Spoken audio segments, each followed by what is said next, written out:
Hola, ¿cómo están? En esta ocasión continuaremos hablando de la mecánica de suelos.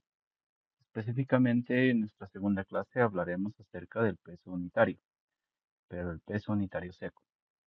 Como concepto se tiene que el peso unitario o el peso específico, en este caso que es seco, es igual al peso seco dividido entre el volumen. Pero se puede llegar un poco más allá y decir que el peso es igual a la masa seca multiplicado por la gravedad, dividido entre un volumen, que es el volumen total, o el volumen de mi muestra.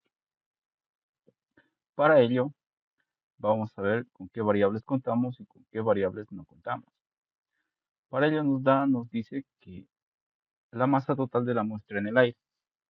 Esto se ha obtenido de los datos de un laboratorio, que nos dicen que la masa total de la muestra en el aire, es decir, mi masa total, es igual a 185,60 gramos. ¿Qué más nos dice? Nos da un contenido de humedad de la muestra. El contenido de humedad lo habíamos denotado la anterior clase con la letra W y nos dice que es de 10,3%. Y ahora, ¿por qué decimos que la masa total de la muestra es la masa de la muestra en el aire? Porque dependiendo en el lugar donde nos encontremos, puede que nos encontremos con un suelo más saturado, es decir, que haya más porcentaje de agua. En este pequeño esquema he logrado o me he tomado el atrevimiento de dibujar el aire de color verde, el agua de color azul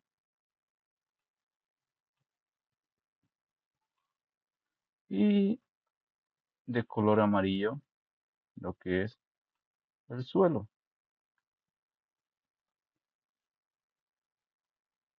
El suelo. Entonces, de ello logramos definir que hay tres componentes muy importantes en lo que es la mecánica de suelos. Entonces, estos componentes tienen dos unidades muy importantes que se pueden llegar a dividir en términos de masa, la masa de agua, la masa del suelo y en términos de volumen, que es el volumen de aire, el volumen de agua, el volumen del suelo, pero hablando en términos simplemente de suelo, que es lo que nos interesa, si nosotros vamos a verificar o vamos a ver el suelo mismo, no vamos a ver a simple vista estos vacíos, sino que yo he hecho un dibujo muy grosero, a una escala muy grosera también, y mostrar, ¿no? Los componentes que llegan a albergar el vacío del suelo. Entonces, continuando, la masa de la muestra envuelta será en el aire. Entonces, nosotros, para poder trabajar con un material o con un suelo, nosotros podemos ver que existen granos de suelo, ya sean muy finos o ya sean demasiadamente gruesos. ¿Y cómo podemos llegar a medir el volumen de la muestra? Sí, hemos, se usa un método muy útil, que es el método de Arquímedes. Pero ¿qué nos dice el método de Arquímedes? Nos dice que el volumen de la muestra es igual al volumen del desplazamiento que ocurre en el momento en que nosotros agregamos la muestra en el recipiente.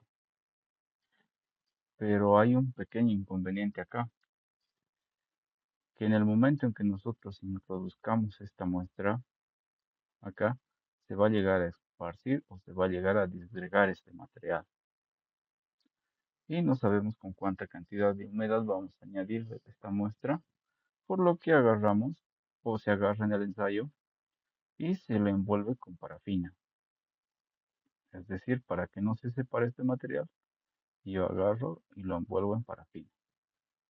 Posterior a envolverlo en parafina, es decir, la cera, agarro y lo ingreso en el recipiente.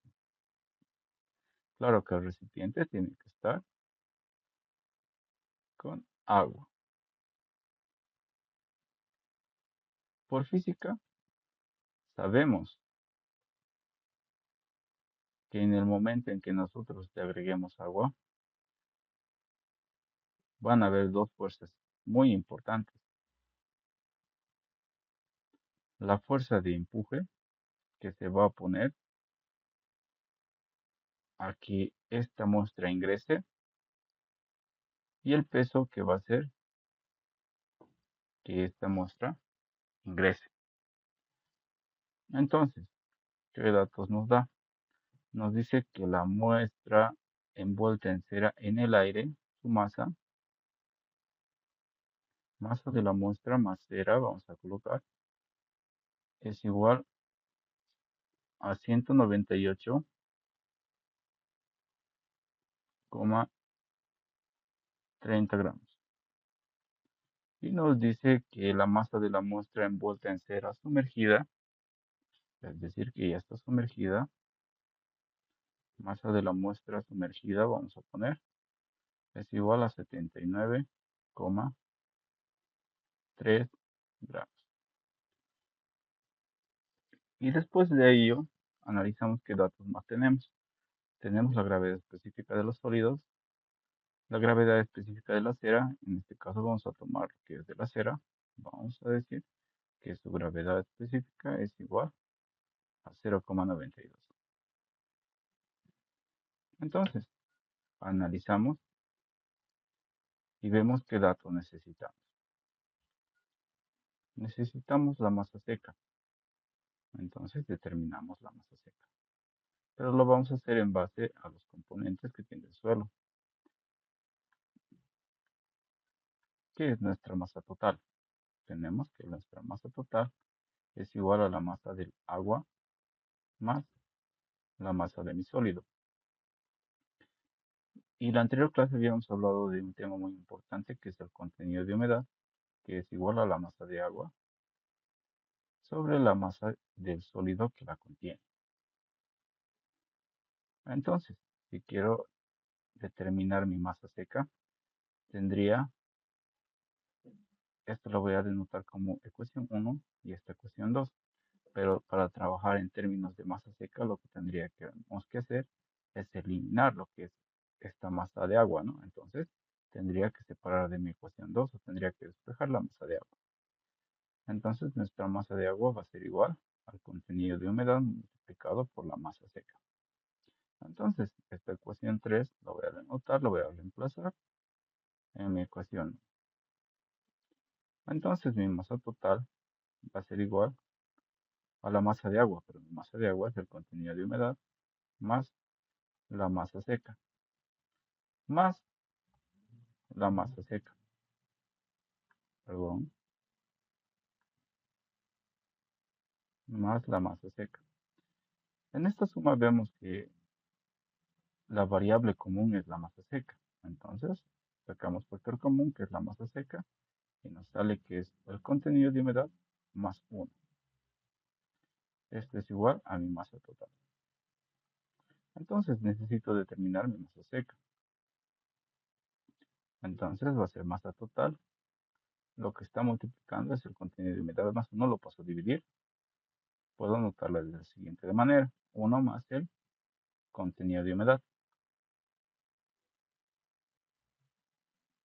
Entonces llego a reemplazar todos los datos que tengo.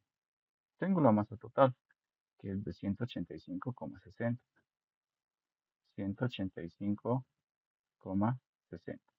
Dividido entre 1 más el contenido de humedad, que es 10,3%. 10,30.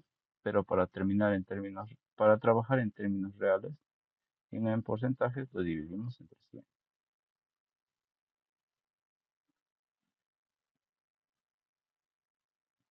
Esto va a ser igual a mi masa seca. Entonces, mi masa seca, ¿cuánto va a ser igual?